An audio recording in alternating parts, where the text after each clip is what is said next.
Assalamualaikum warahmatullahi wabarakatuh. Hello everyone, welcome to my channel.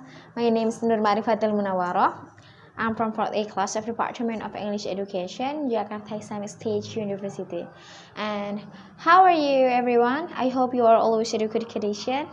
As we know that we are in the pandemic era, so it's necessary for us to stay at home. And don't forget to always productive at home. Okay, before continuing to watch this video, don't forget to like and comment and subscribe. Thank you. Drop it.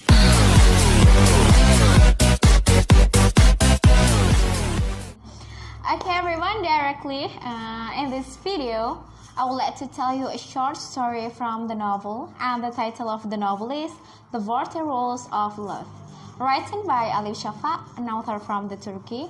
And just for your information, this novel is, the number of pages is 392 pages, and the genre of the story is fiction, but I think this genre is also history, because it's very unique, because this novel is containing two narrative story. A half of the story, one of narrative story is fiction or imagination from the author, and half of the story is the real life of some people in the past time. Drop it.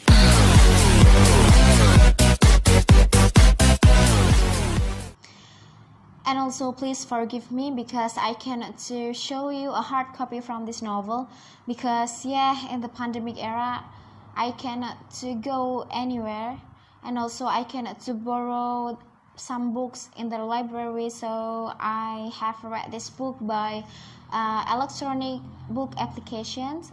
So if you want to read this book, so you can to download this application and read this book, and also search this book anywhere.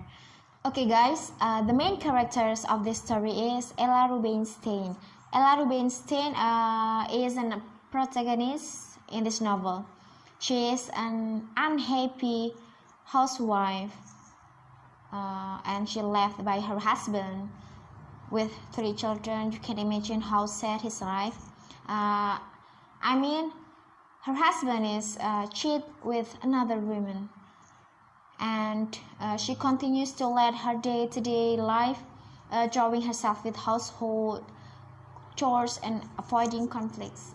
Oh my god, she has grown complacent with her organized life, with giving up and love and hope. Another character is Aziz Zahara. Aziz Zahara is an author of the book which Ella reads it, and he is very kind person. He always gives Ella advice, or influence to Ella, so Ella can pass her life with strong and change her life. So finally he becomes Ella's husband, new husband. And for another narrative, the main character is Shams of Tabriz and Jalaluddin Rumi. Shams of Tabriz is a wandering dervish and the role of Sufi, who frames the 40 rules of love, which he imparts to fellow Sufi enthusiasts, and by virtue of his gift of having visions about future, and he foresees his own death. And about Jalaluddin Rumi, he is a great Sufi at that time, and in this story he portrayed as someone who lives in confusion and anxiety, and in the end he can live better after being influenced by Shams. The 40 Rules of Love is a love story. Make that two love story, supposing a contemporary man-woman love story against the backdrop of an ancient tale of the bond between Rumi, the poet, and his Sufi master, Shams of Tabriz. This story is beginning in the summer of 2008 in America, and moving back for fourth between mid 13th century Turkey and 21st century America. You know that the plot is what's that? Flashback. And this novel consists of two parallel narratives. The contemporary one is about an unhappily married Jewish housewife named Ella, which I mentioned before. She living in Northampton. Ella works for a literary agency, and currently she is given a book named Sweet Blasphemy. Sweet Blasphemy is a manuscript book and written by Aziz Zahara. The Sweet Blasphemy, the story of the Sweet Blasphemy is the second narrative of this novel.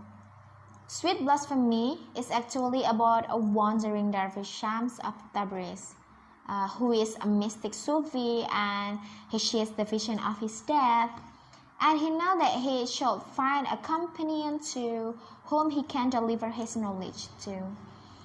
And for that, Shams travels from Samarkand to Baghdad, where he gets to know about Jalaluddin Rumi, a famous scholar of the time by a Sufi. And Shams travels to Konya, where Rumi lives, and the story unwraps itself as to how they become friends, how drastically Rumi start to change, and how people start to hate Shams, including Rumi's family.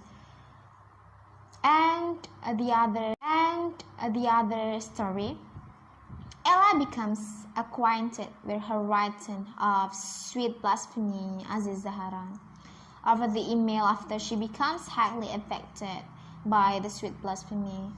Over the course of email with Aziz Zahara, she finds out she is ready to give up her life, her children, and her husband for the guy on the other end of the email. And before the ending of the story is Ella has become Aziz's wife, the author of the book who motivated her. And in the story told that Ella was very happy to be married Aziz after a lot of drama she experienced since he left her husband, her ex-husband, with 3 children and etc. And then after Ella married with Aziz become hospitalized. He is sick, so he must treated by nurses and doctor. And in this section, it tells when Ella walks outside the room where her husband is treated. After half an hour she is outside, she returns to her husband's room in hospital, and how panic Ella is, where she saw the doctor and some nurses busy in the room. Then the doctor told her that Aziz was died. Oh my god, I'm so sad. I don't like this part. Exactly, I don't like this part. But how patient Ella is. After her husband died, Ella surrendered to God for what happened, and she believes that God will divinely help her and accompany her in everything she couldn't handle. Oh my God. With courage, Ella sent a message to Aziz's friends and told them to take part in her husband's funeral. Then Ella becomes a widow again. Okay guys, that's all from the story of Ella. The 40 rules of love. And the moral value that we can learn from this story is what patience and sincerity mean in living life trials. This point is derived from the story of Ella. Since a first part, the start of the story when she left by her ex-husband with 3 children until her new husband was died. So we can followed Ella character because it's very good for us. And that's all for my presentation video. Thank you very much for your attention, and I'm sorry if there are many mistakes from my words or my grammar because I'm still studying here. So thank you very much. And the last I say, wassalamualaikum warahmatullahi wabarakatuh.